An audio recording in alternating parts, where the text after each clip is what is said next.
Mais je crois qu'en ce qui concerne les rapports de la France et des Antilles, ce sont des rapports tellement complexes.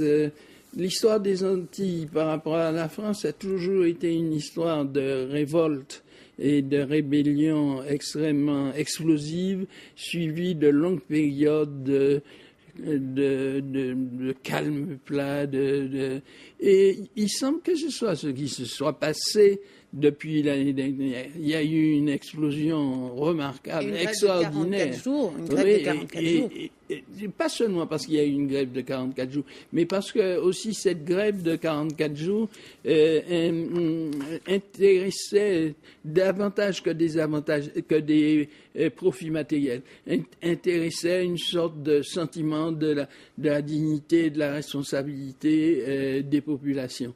Et par conséquent, c'était quelque chose de très, très important. Mais ce qui a été suivi maintenant d'une longue période de stagnation. Et d'essoufflement, presque, on pourrait dire. Presque d'essoufflement.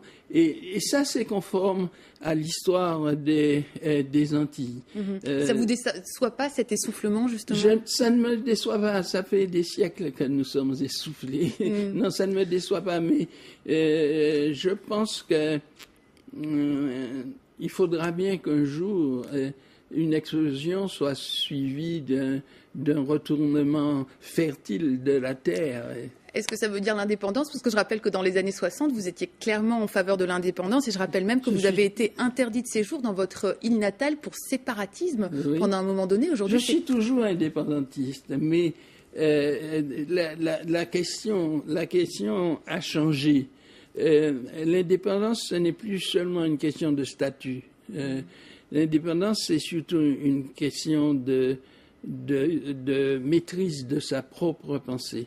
Et je pense que l'indépendance ne peut se faire que dans des sortes d'interdépendance qui sont fondamentales aujourd'hui et qu'on ne peut pas.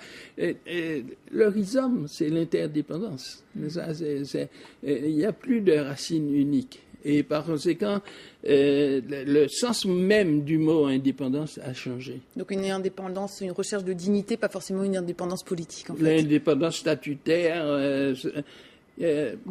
qui est indépendant de qui sur ce plan-là? On peut, même les États-Unis ne sont pas indépendants du reste du monde.